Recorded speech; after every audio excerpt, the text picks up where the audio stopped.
The conference room felt colder than usual as I sat at the long mahogany table.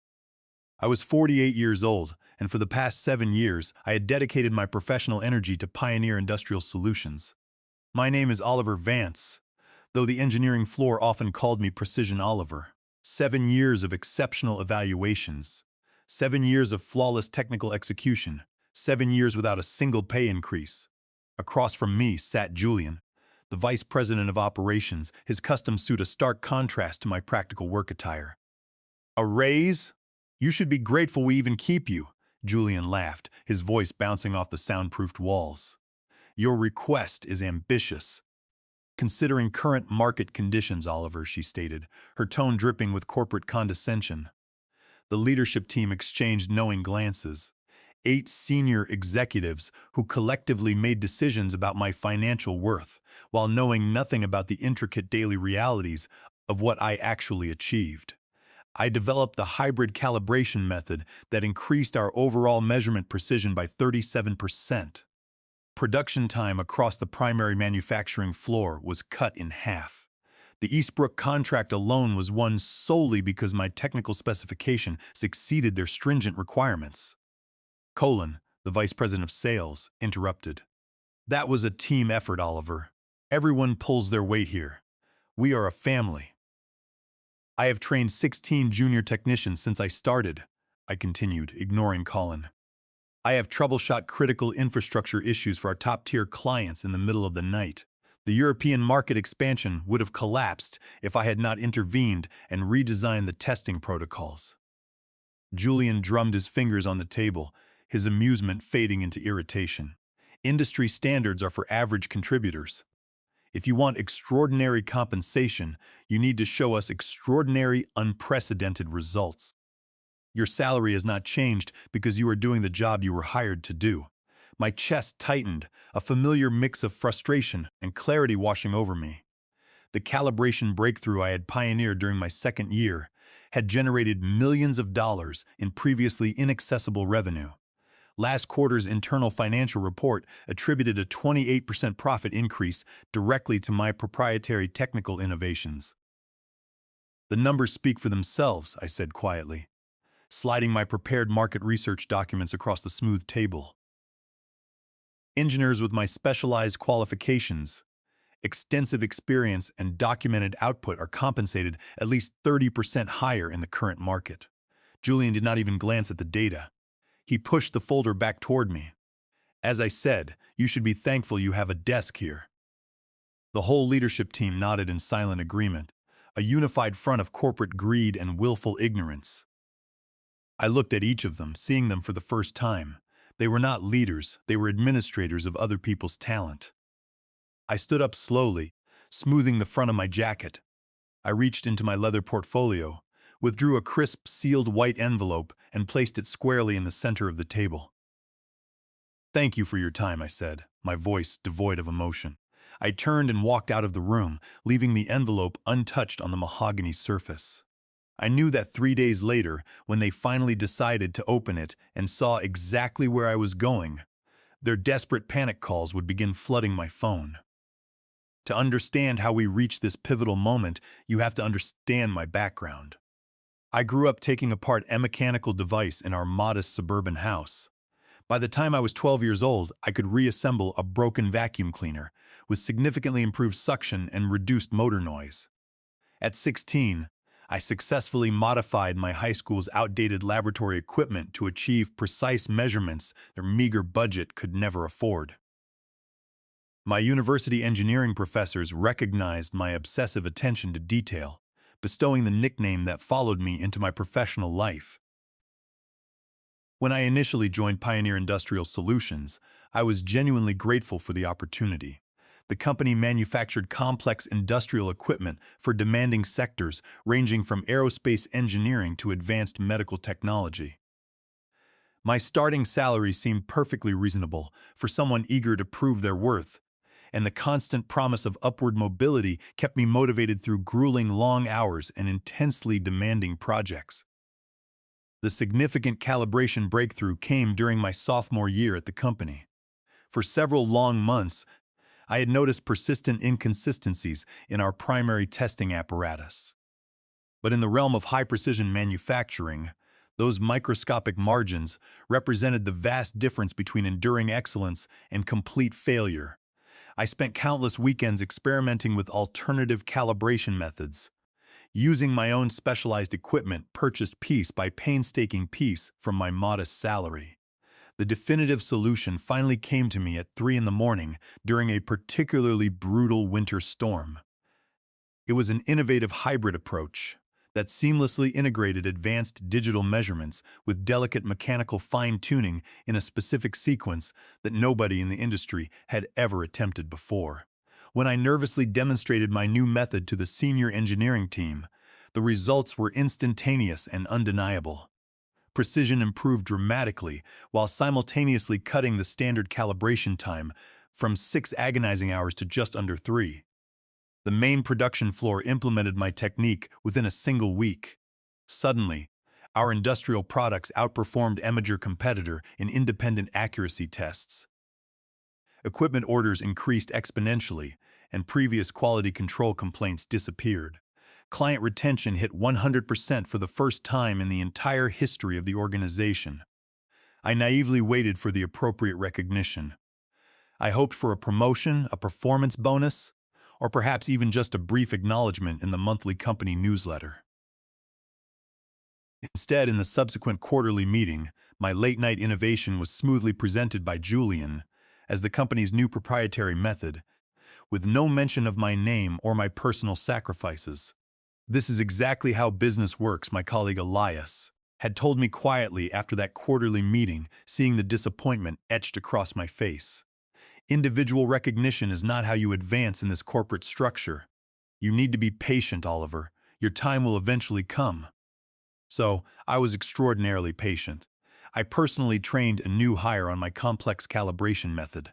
I documented each single step of the intricate process so production would not suffer during my rare sick days. I regularly answered frantic phone calls from panicking clients at midnight when their sensitive equipment needed emergency adjustments. I gave Pioneer Industrial Solutions everything I had, believing that loyalty would eventually be rewarded. The publicized European market expansion came during my 5th year at the company. Regulatory standards overseas differed significantly from American requirements, and our first major shipment of industrial machines failed their overseas inspection spectacularly. The entire expansion team was thrown into an absolute crisis, with millions of dollars in specialized equipment sitting in foreign warehouses, unusable and depreciating by the hour.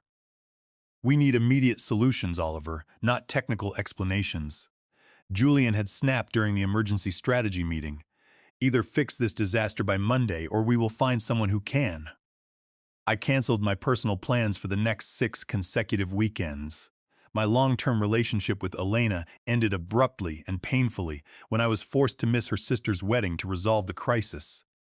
I sat alone in the empty office, redesigning critical internal components, extensively revising our testing protocols, and creating new calibration standards specifically tailored for the strict European regulatory requirements.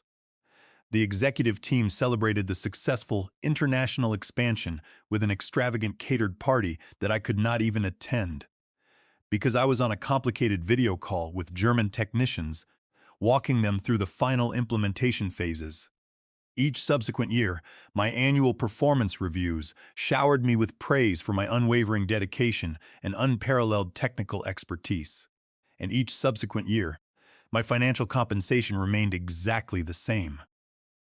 When I gently raised the issue with human resources, I was smoothly told that the company was going through restructuring, or consolidating resources, or emphasizing collective team achievements over individual technical contributions. "That is how modern negotiation works, Oliver," the human resources director patiently explained when I finally inquired about the discrepancy. "Your reliable performance is deeply valued here, but we cannot disrupt our internal equity structure by adjusting the salaries of established employees." So, I finally stopped asking them for what I deserved, and I quietly started applying elsewhere. The lucrative job offers arrived quickly. My professional reputation in the specialized engineering industry had spread far and wide, despite Pioneer's aggressive efforts to brand my technical innovations as their collective corporate achievement. I politely declined 3 different senior positions out of a misplaced sense of loyalty before an unexpected, life-changing email arrived in my personal inbox late one evening. Your unique calibration method has revolutionized equipment precision standards across the board, wrote Fiona, the executive director of the Global Manufacturing Standards Board. We are creating a brand new executive position, Chief Innovation Officer, designed specifically to modernize our certification protocols across the entire industry. Based solely on your documented contributions to the engineering field, we would much like to discuss your potential interest. The Global Manufacturing Standards Board set the strict regulations that each single manufacturer in our industrial sector had to meet. Achieving their difficult certification was the literal difference between having profitable market access and facing immediate corporate bankruptcy. Their proposed offer included an executive compensation package that made my current salary look like a trivial clerical error, plus the unprecedented authority to directly shape major industry practices. I met with Fiona for a lengthy dinner, initially intending only to gather basic information about the role. 3 hours later, surrounded by empty plates and pages of messy notes detailing potential improvements to existing certification standards, I realized with absolute certainty that I had finally found my true professional path forward. I will need 2 full weeks to properly transition my current active projects, I told Fiona respectfully as we parted ways outside the restaurant. Take all the time you need, Oliver, she replied with a warm smile. We have waited years for someone with your specific vision. A few more weeks will not matter in the grand scheme. Despite everything, I had decided to give Pioneer Industrial Solutions one final chance to do the right thing. I prepared my extensive documentation showing my direct contributions, gathered current market salary data, and formulated a modest request that would honestly still leave me underpaid, but would at least acknowledge my intrinsic value to the operation. I scheduled my annual review early and walked into that freezing conference room with a tiny shred of hope that rationality might finally prevail. Instead, I received Julian's mocking laughter and Brenda's condescending dismissal. As I walked back to my small workstation after that disastrous meeting, a remarkably strange calm settled over my entire body. 7 long years of creeping doubt about my professional worth dissolved in an absolute instant. Their hostile reaction was not some clever negotiation tactic. It was a crystal-clear revelation of how they saw me.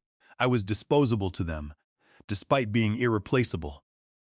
I immediately sent a brief professional email accepting Fiona's incredible offer before starting my routine afternoon tasks. That evening at my kitchen table, I drafted my formal resignation letter. It was exactly 2 short paragraphs, professional and concise.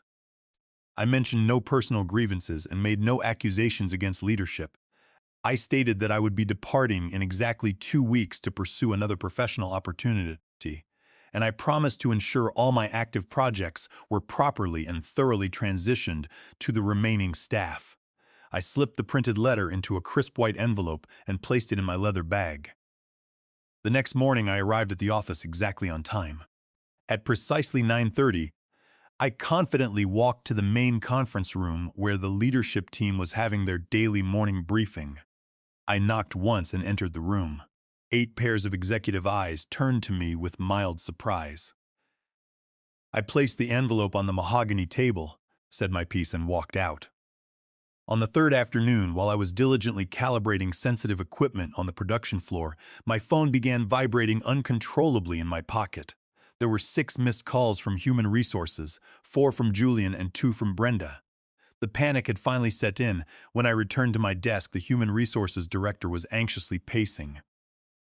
"Oliver," she whispered, "Julian just opened your letter. He is extremely concerned. Can we talk privately?" I followed her to a meeting room where Julian and Brenda were seated, looking unraveled. Julian pushed my resignation letter across the table. "What exactly is this?" he demanded. "It is my formal 2 weeks' notice," I replied evenly. "I have accepted another position." "Where?" Brenda demanded. I would prefer not to discuss my future employer until I begin, I stated firmly. Julian leaned forward, his demeanor transformed from yesterday's cruel mockery to today's desperation. Oliver, we may have been hasty during your performance review. Let us revisit your compensation request. We value your contributions tremendously. I appreciate that, I said, but I have already accepted another offer. Whatever they are paying you, we will match it, Brenda interjected. I thought about 7 agonizing years of repeatedly denied requests, of watching significantly less qualified colleagues advance while I remained stationary, of my brilliant innovations being publicly attributed to the company. This is not primarily about money, I said. It is about finding the right long-term opportunity for my career growth. We can quickly create a new executive position, Julian offered frantically. Senior Technical Director, with a dedicated team directly reporting to you. Thank you, but my decision is final. By the time I left that room, they had promised a 50% raise, an executive director title, and a permanent seat on the Corporate Innovation Committee. I calmly declined each desperate offer. The next 2 weeks were surreal. Shallow colleagues who had barely acknowledged my existence suddenly wanted to take me out to lunches. Arrogant executives stopped by my workstation with basic technical questions that embarrassingly revealed exactly how little they understood about our own manufactured products. I documented everything during those final 2 weeks. However, I was careful to protect my own intellectual property. I legally copyrighted my personal instructional manuals under Title 17, United States Code, Section 106, ensuring they could not steal my exact written words. I organized the standard calibration procedures into accessible files for the remaining staff. On my final day, my desk took less than 10 minutes to clear. Julian appeared out of nowhere as I was signing my final exit paperwork. "This is a mistake, Oliver," he said, aggressively following me toward the main exit. "You are carelessly throwing away 7 years of building your career here." I stopped at the front security desk and handed over my badge. "Those 7 years provided valuable experience. I am grateful for that. At least tell us where you are going," he pressed. "We should stay in touch." I considered various diplomatic responses before finally settling on the simple truth. I am joining the Global Manufacturing Standards Board. Today was my final day here, but I do not start there for 3 weeks. I am taking some much-needed time off. His confident face instantly paled. "The Global Manufacturing Standards Board? In what capacity?" "Chief Innovation Officer," I said calmly. Julian's aggressive expression collapsed into panic and sheer disbelief. He knew that their strict standards determined exactly which industrial products reached the open market and which failed miserably. Their complex certification process could rapidly accelerate or destroy a manufacturing company's entire future. His voice abruptly dropped to a terrified whisper. "We really need to talk about this, Oliver."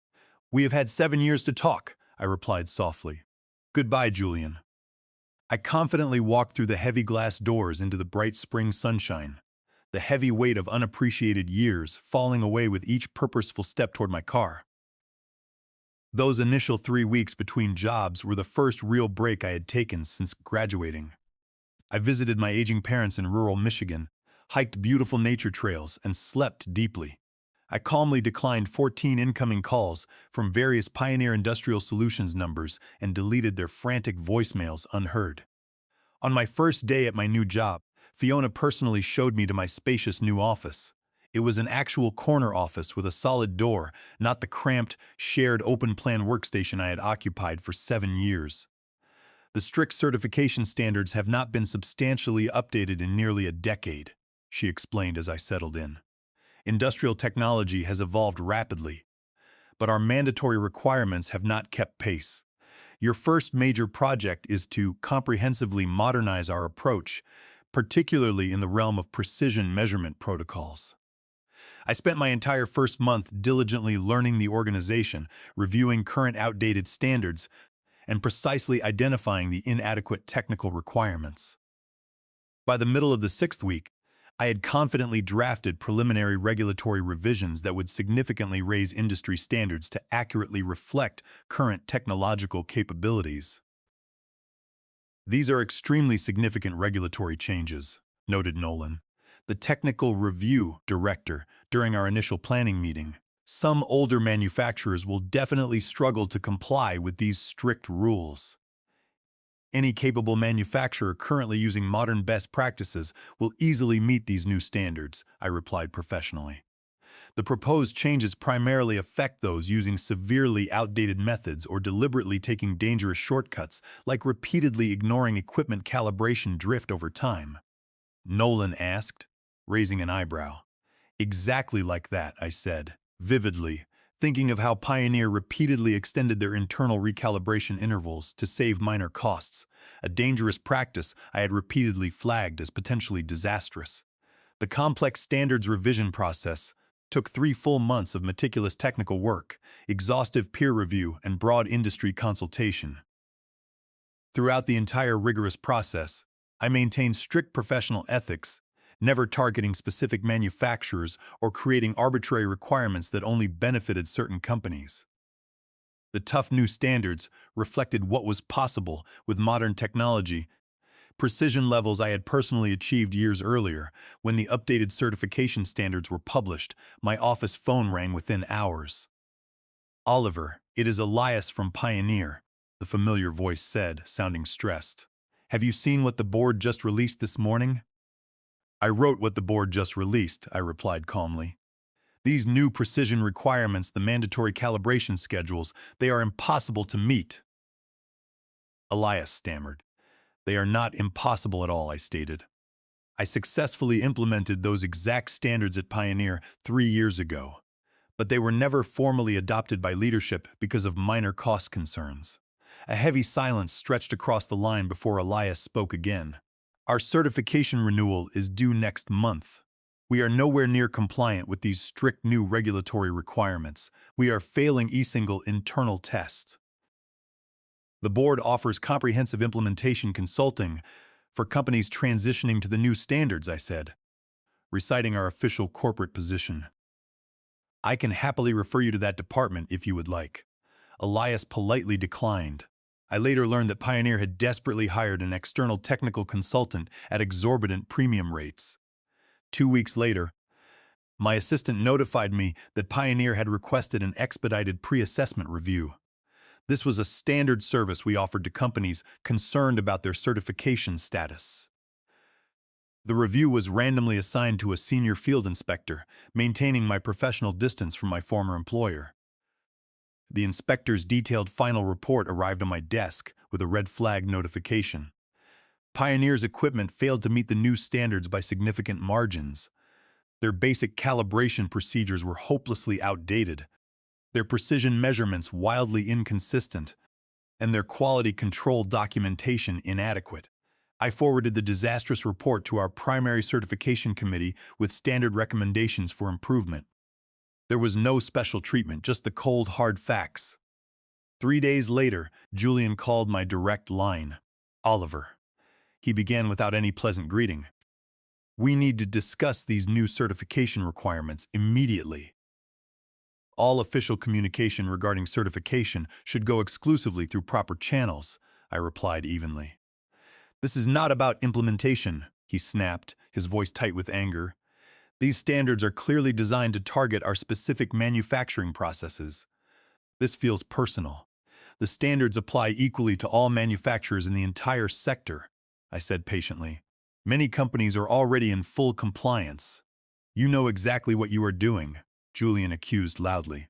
"You are deliberately using your powerful position to punish us for not giving you that raise." I let his angry words hang in the empty air. "Julian, I am recording this call as per official policy. Would you like to formally rephrase your accusatory statement for the official record?" He abruptly hung up the phone.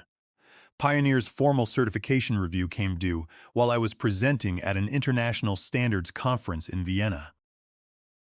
The certification committee objectively evaluated their desperate application without my input, following established protocols. Their official findings resulted in provisional certification only, with mandatory compliance checks at 30 days until full standards were met. In our specialized industry, this was a devastating blow. Provisional certification carried severe legal limitations on securing new contracts and required humiliating public disclosures to existing clients. For a proud company that had previously enjoyed automatic renewals, thanks largely to my behind-the-scenes corrections, this represented both a practical crisis and a fatal reputational disaster. Upon my return from Europe, I found 27 frantic messages from Pioneer executives, escalating rapidly in urgency. I responded with a single polite email directing all inquiries to official communication channels, deliberately copying our ethics compliance officer to maintain absolute transparency. The industry summit 6 months later highlighted exactly how dramatically standards had shifted across the board. My keynote presentation on precision requirements drew thousands of attendees from 4 different continents. In the front row sat Pioneer's nervous leadership team, including Julian and Brenda, taking frantic notes with the focused, terrified attention of failing students. "Impressive presentation," he said quietly. "We have hired 3 expensive specialists to implement the new standards, but progress is challenging. Quality improvement is always a long journey," I replied neutrally. "We have invested nearly $7 million in equipment upgrades," he continued, looking exhausted. "Ironically, these are the exact same upgrades you desperately requested in your last budget proposal with us." I sipped my sparkling water, saying nothing. "The thing is," Colin lowered his voice, glancing around nervously, "we are still struggling heavily with the calibration protocol. The documentation you left wasn't quite complete. The documentation was comprehensive for the outdated methods in use at that specific time," I corrected him firmly. "The new standards required different approaches. Look, Julian wants to meet with you privately to discuss lucrative consulting opportunities." I maintained my polite professional smile. "Board staff are prohibited from private consulting with entities we certify. That would represent a conflict of interest." "He is prepared to make it extremely worth your while," Colin pressed desperately. "That would be illegal," I stated firmly. As I turned to leave, he actually grabbed my arm. "You do not understand. Without full certification by the end of the quarter, we lose the Eastbrook contract. Then I suggest you focus your energy on meeting the standards rather than circumventing them." As I walked away, Brenda intercepted me near the main exhibition hall entrance. "Oliver," she began with deeply artificial warmth, "we have been doing some major restructuring at Pioneer. The board has approved an exceptional executive compensation package for the right leadership candidate." I met her nervous gaze directly. "Are you offering me a job, Brenda?" "We are exploring possibilities with someone who could help us rapidly meet the new certification standards," she countered smoothly. I smiled politely. "I believe our implementation guidelines already provide perfectly realistic timelines.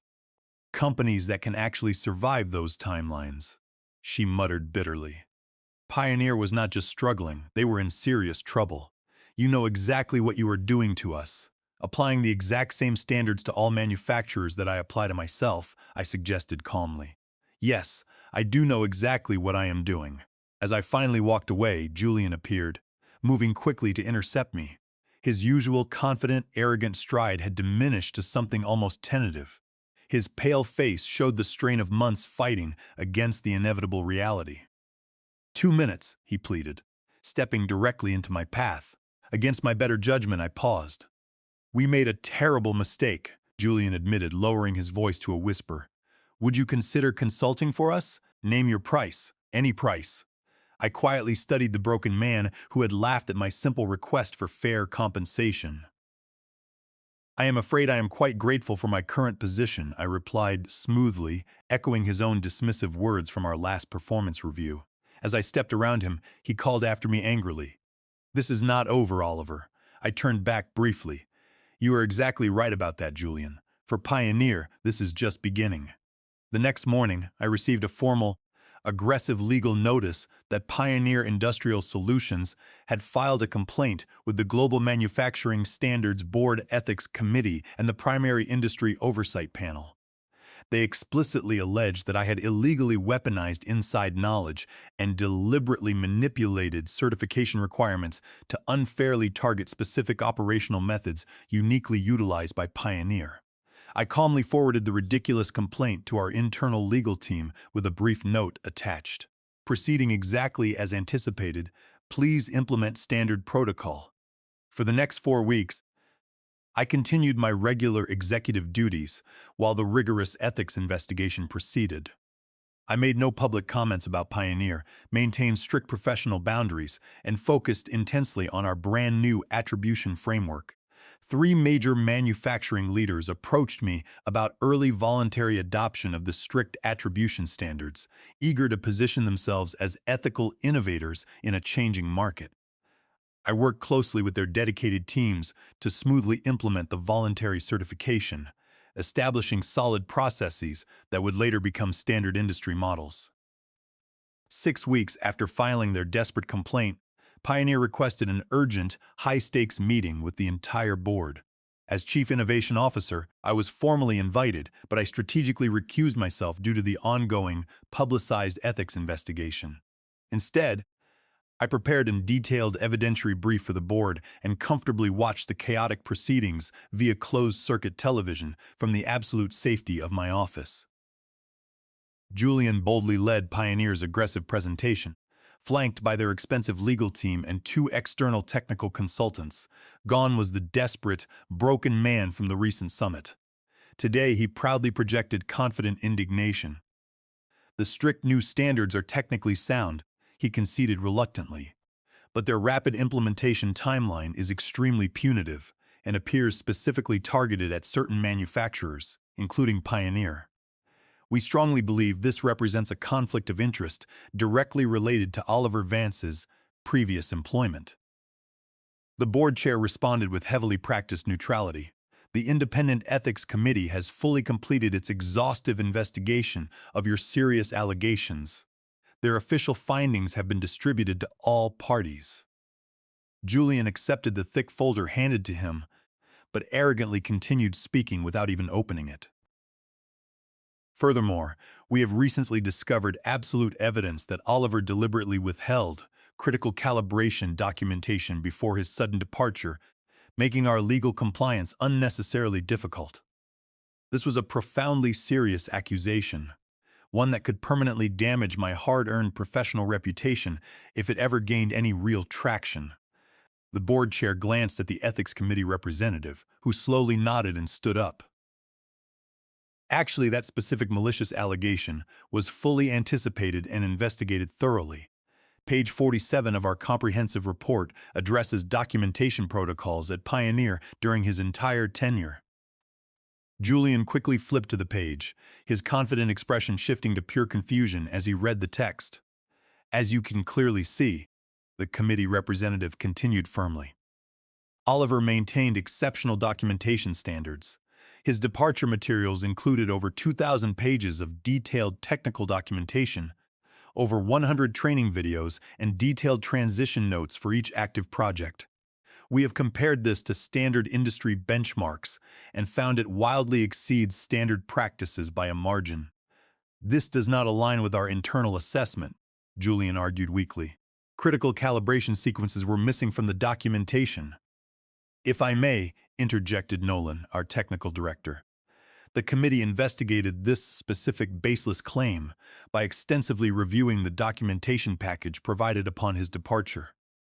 We found the calibration sequences fully documented in Section 12 with cross-references to implementation guides. Julian conferred hurriedly with his panicking legal team.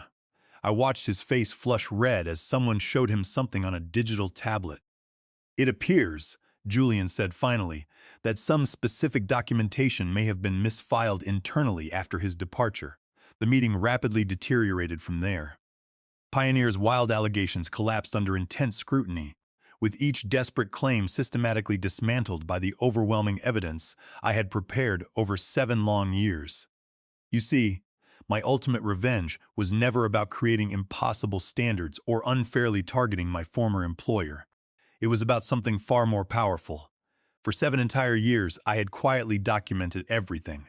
I maintained dual records, the official documentation that met all professional requirements, and my personal, detailed archive that told the true story of innovation at Pioneer.